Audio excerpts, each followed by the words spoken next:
Thank you for joining me this evening with Weekdays with Wendy. We're going to tonight continue reading through our calendar together, and I'd love to share with you today's reading. Brethren, do not be weary in well-doing. 2 Thessalonians 3:13. This is a quote from the Apostle Paul in his second letter to the church in Thessalonica. It was a church that he himself started. It was a church that he helped to plant, and yet, unfortunately, Paul was torn away from this church, in his own words. What happened was, as Paul and the church began to grow there in Thessalonica, feathers got ruffled. The civil authorities got involved, and they came to arrest Paul and to run him out of town, but they couldn't find him. So actually, they arrested some of the new believers. Well, they were bailed out of jail, so to speak, but Paul had to leave town. This broke Paul's heart. It truly hurt him. He had done so much work in Thessalonica to get the new church going, and now he was pushed away. Unable to be with them in person, it was heart-wrenching. And it was not good for the new church. They were young. They didn't fully understand who Jesus was, or they didn't really understand what it meant to be the church. So Paul had to help them by writing letters back and forth. It's in these letters that we understand Paul's heartbreak of being torn away, the struggles that the church goes through, especially the persecution. And it's in these letters that we get Paul's encouragement that despite all that has been going on, they are to not grow weary in well-doing. I think these are important words for us to hear today as well. At the end of a long week, when we're tired physically, when we are emotionally exhausted from all the things that go on around us, when our minds are tired, it's easy for us to grow weary. It is important for us to take care of ourselves. It's important for us to rest.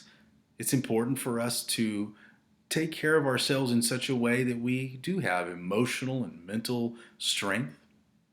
But what Paul is talking about here is simply not shutting down. That's a temptation for us. In our faith, we often are tempted to not do the things we know we're called to do. Bible study, worship, prayer, those things are easy to set aside on occasion.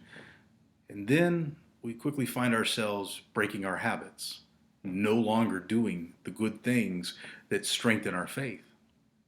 Especially, though, I think what the Apostle Paul is talking about is loving our neighbors.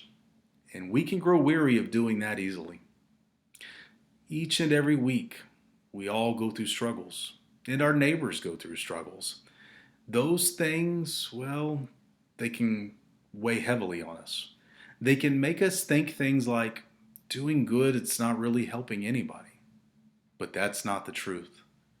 The good we do as a people of faith, well, it blesses the lives of those around us. And I have found this one thing to be true. When I do good, well, it breaks my weariness. When I do good things, I feel less tired. I feel emotionally lifted up. I feel my heart full just by doing good. The temptation often is for us to stop doing good, to stop loving our neighbors in those tangible expressions that we know we should do. But the truth is, we only grow more tired. We only grow more weary when we cease doing good. And so tonight, we read once again these important words from the Apostle Paul. Brothers and sisters, do not be weary in well-doing. Tonight, as we close our time together, I want to encourage you.